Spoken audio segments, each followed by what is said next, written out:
नमस्कार विद्यार्थियों। हमने सूरदास जी के परिचय के बारे में पढ़ा है और उसके बाद में उनका प्रसिद्ध ग्रंथ सूरसागर जो है उससे हमारे पाठ्यक्रम में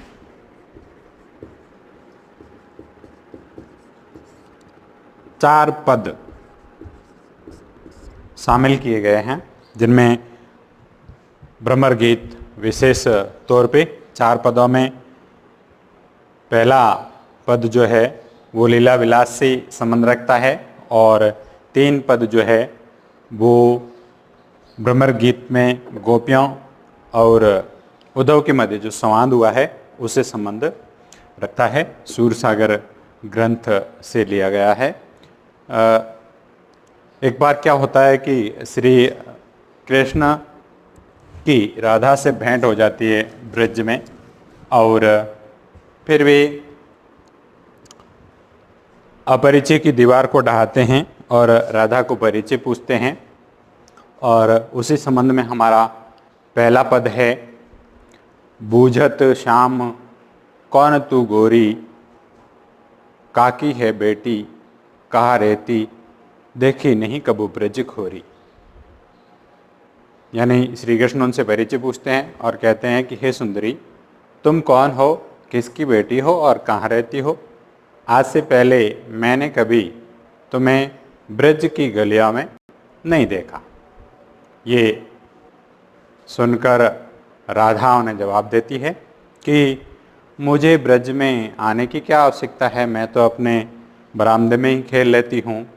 अर्थात वो कहती है, काहे को हम ब्रजतन आवती, खेलत रहती आपनी पोरी, सुनत रहती सर्वननी नंद ढोटा, करत फिरत दधी माखन चोरी।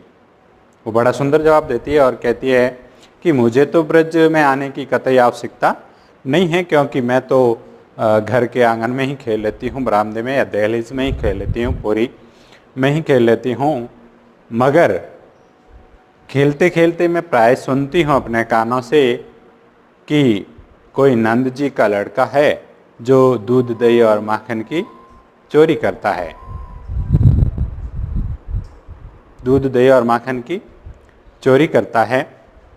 ये सुनकर श्री कृष्ण लज्जित हुए बिना उसे कहते हैं, चलो तुम कह रही हो तो मैं चोरी सही, पर तुम्हारा मैं क्या चुरा लूँगा। ये कहते हैं और फिर राधा को मनाते हैं और वे अपने संग खेलने के लिए ले जाते हैं।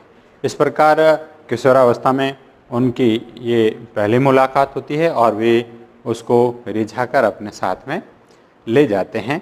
इसी पर हम इस पद पर चर्चा कर रहे हैं कि चूँकि विद्यार्थियों हमें ध्यान देना होगा, क्योंकि पाठ्यक्रम में जो सप्रसंग व्याख्या है वो 6 नंबर के लिए हमारे प्रश्न पत्र में पूछी जाती है और उसी के संबंध में हम इस पद को लेके आगे बढ़ रहे हैं। बूझत श्याम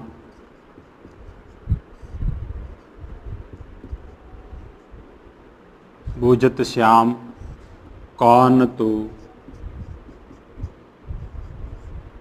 गोरी। बूझत श्याम कौन तू गोरी, कहाँ रहती कहाँ रहती, काकी है बेटी देखी नहीं कबहू ब्रज खोरी। ब्रज खोरी क्या कहते हैं? वो कहते हैं कि बूझत श्याम कौन तू गोरी, कहाँ रहती काकी है बेटी देखी नहीं कबू ब्रज खोरी। इस पर राधा कहती है, काहे को हम ब्रजतन आवती,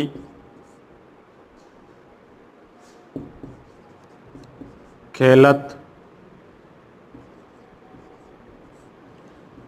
रहती आपनी पोरी, खेलत रहती आपनी पोरी, यानी मुझे ब्रज में आने की क्या आवश्यकता है, मैं तो अपने बरामदे में ही खेलती रहती हूँ। सुनत रहती,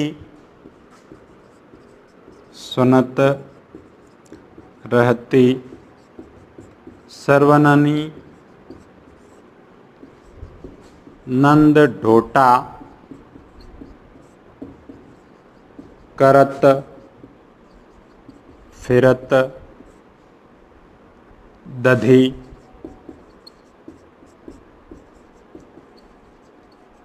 माखन चोरी। सुनत रहती सर्वननी नंद ढोटा करत फिरत दधी माखन चोरी। तुमरो,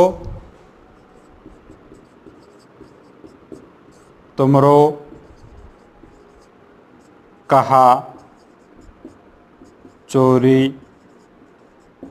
हम ले हैं, तुमरो कहा चोरी हम ले हैं, खेलत चलो संग मिली जोरी। तुमरो कहा चोरी हम ले हैं, खेलन चलो संग मिली जोरी। सूरदास प्रभु, सूरदास प्रभु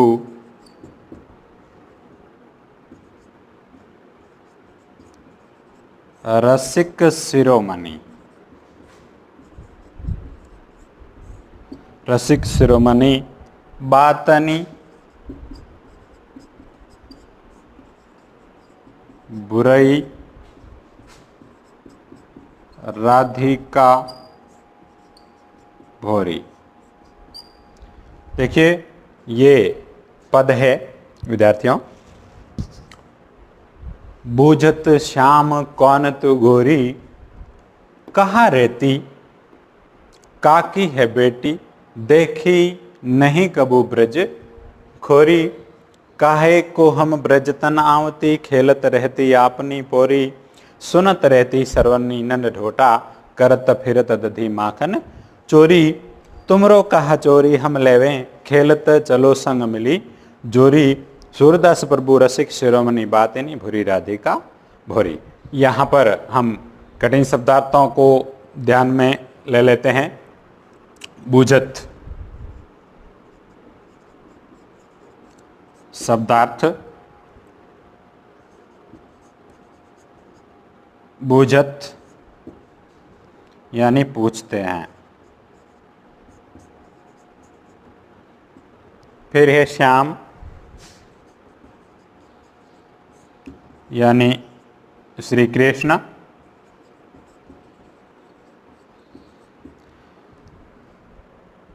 कौन तू गोरी, गोरी यानी सुंदरी, यहाँ राधा के लिए हैं।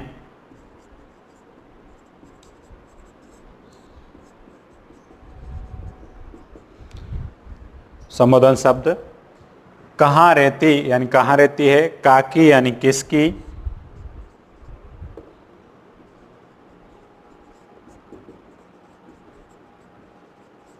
काकी यानी किसकी बेटी, देखी नहीं कभू कभी नहीं देखी। ब्रिज खोरी, खोरी यानी गली।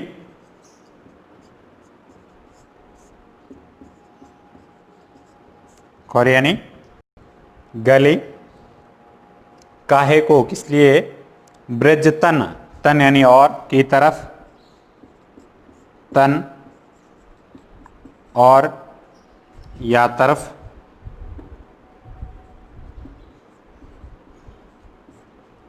और या तरफ।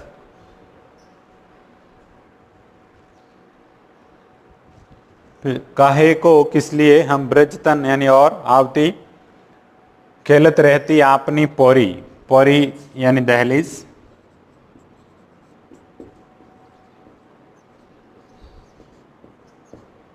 पोरी यानी दहलीज।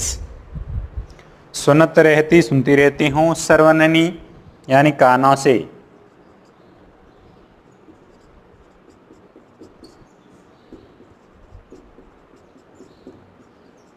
सर्वननी या कानों से। नंद डोटा, डोटा यानी पुत्र, पुत्र या बेटा। नंद ढोटा करत फिरत दधी यानी दही, माखन चोरी। तुमरो कहा चोरी हम लेहें, तुम्हारा मैं क्या चुरा लूँगी। खेलन चलो संग मिली जोरी। सूरदास प्रभु रसिक शिरोमणि, शिरोमणि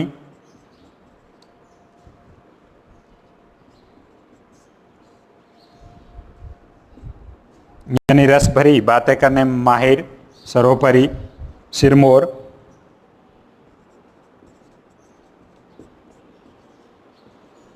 चतुर, सबसे चतुर। सिरमौर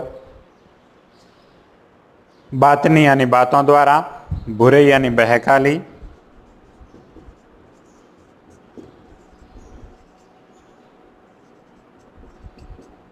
बुरे यानी बहकाना। राधिका भोरी, भोरी यानी भोली।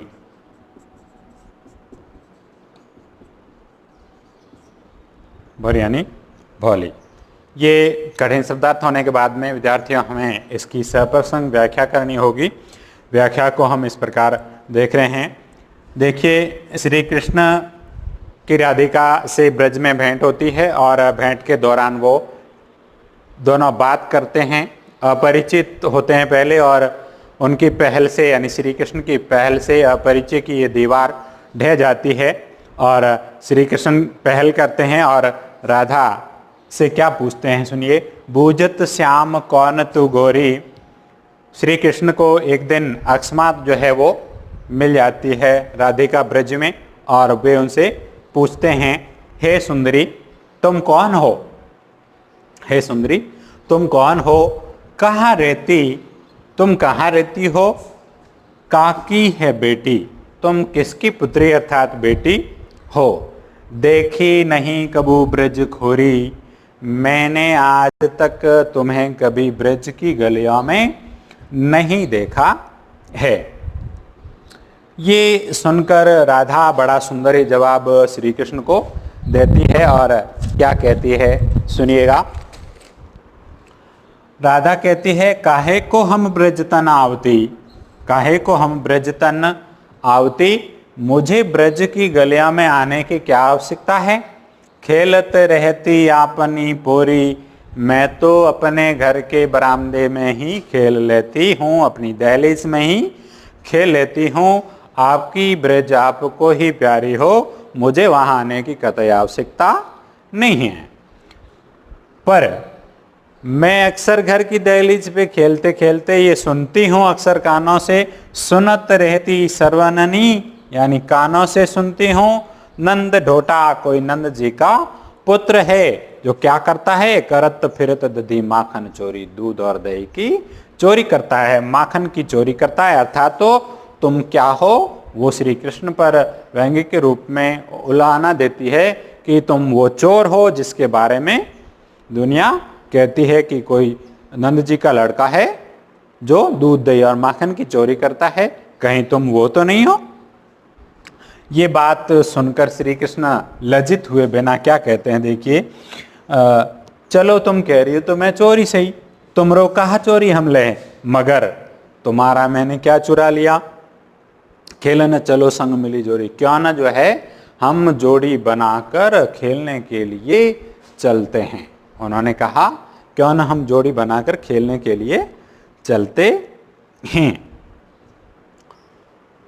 सूरदास प्रभु रसिक शिरोमणि, बात नहीं भूरी राधिका भोरी। इस संबंध में श्री कृष्ण के भक्त प्रभु सूरदास जी हैं, वो कह रहे हैं कि मेरे प्रभु श्री कृष्ण बड़े ही रसिक प्रवृत्ति के व्यक्ति हैं, रस भरी बातें करने में बड़े ही चतुर हैं और सिरमौर है रस भरी बातें करने में। वे अपनी लुभावनी और मीठी मीठी बातों द्वारा राधा को अपनी बातों में बहका लेते हैं और उनको अपने साथ में ले जाते हैं।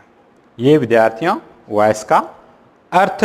उसके पश्चात हमें इसकी सप्रसंग व्याख्या के रूप में देखना होता है, और यहाँ पर हम बात करें तो व्याख्या के लिए प्रसंग जरूरी है, और प्रसंग के बाद में व्याख्या, और व्याख्या के बाद में विशेष रहता है।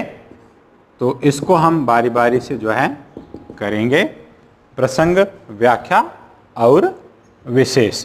तो ये पद था हमारा पहला, और उसके बाद में इसके कठिन शब्दार्थ, और उसके बाद में हमें प्रसंग देखना पड़ेगा, व्याख्या में अर्थ लिखना पड़ेगा, और विशेष पे तौर पे। प्रसंग की अगर हम बात करें तो यहाँ पर प्रसंग के तौर पे ये पूछा जाता है कि उपयुक्त पद्यांश कहाँ से लिया गया है, इसकी रचयिता कौन है और इसमें क्या बात हुई है।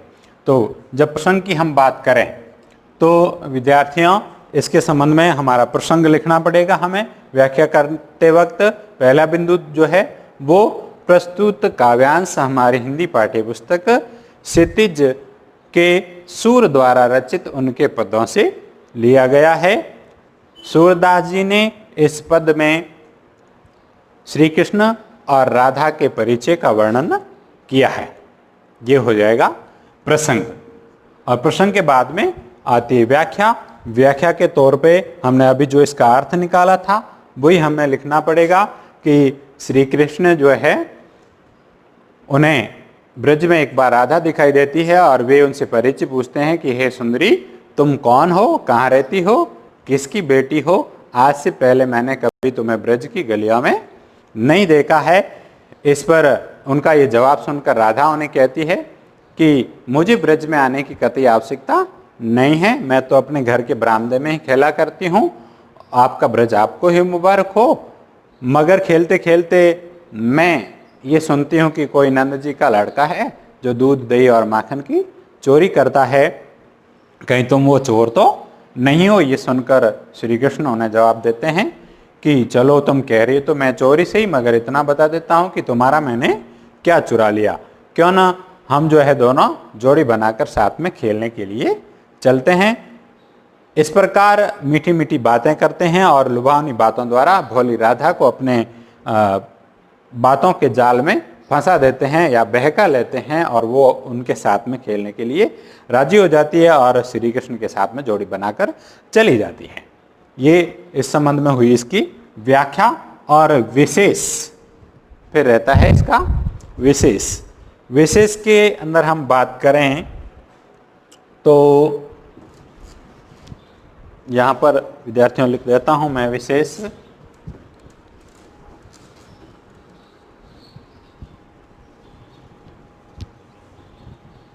विशेष में उनकी भाषा है, व्याकरणिक शब्द जो प्रयुक्त होते हैं वो पूछे जाते हैं, मुहावरे वगैरह अलंकार आदि पूछे जाते हैं, किस संबंध में चर्चा हुई है उसके बारे में पूछा जाता है। तो विशेष के तौर पे तीसरा बिंदु हमारा होता है विशेष। इसमें पूछा जाता है कि इस पद की रचना किस भाषा में हुई है। तो हमें लिखना होता है इस काव्यांश की रचना सरस ब्रज भाषा में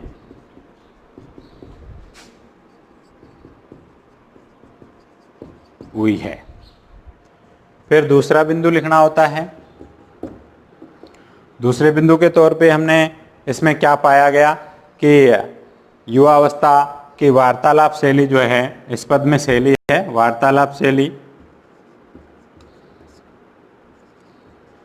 काव्यांश में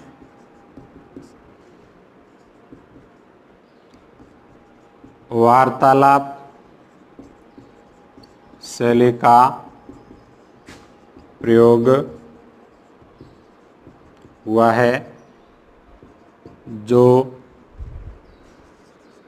श्री कृष्ण व राधा की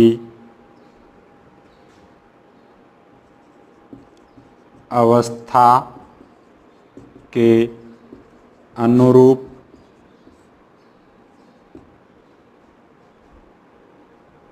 है।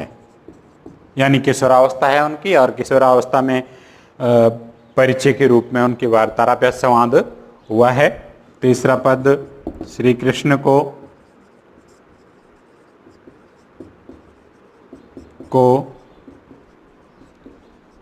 रसिक शिरोमणि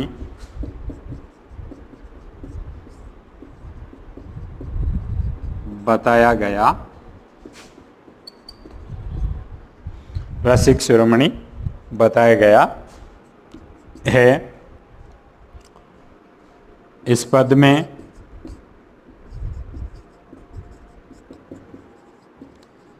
अनुप्रास अलंकार का प्रयोग हुआ है। प्रयोग हुआ है, साथ ही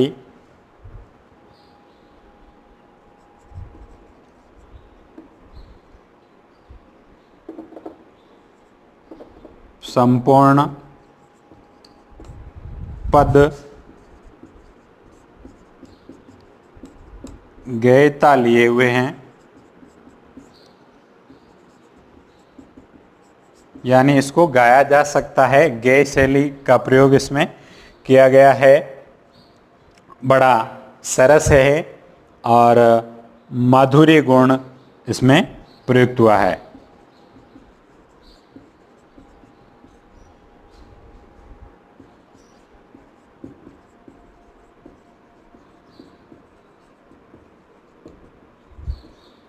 ये विद्यार्थियों बातें हमें ध्यान रखनी होती है।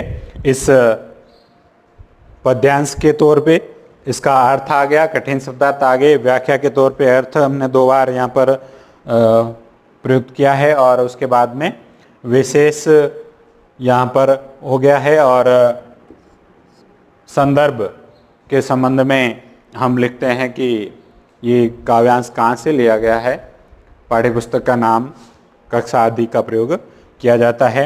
और इसको हमारे विद्यालय द्वारा जो उपलब्ध करवाए जाते हैं नोट्स विद्यार्थियों को, उन नोट्स में पूर्ण तरह से जो है टाइप करवा के आपको प्रेषित किए जाएंगे। इसकी अगली क्लास में इसका जो दूसरा पद है वो हम आप पढ़ने जाएंगे। धन्यवाद।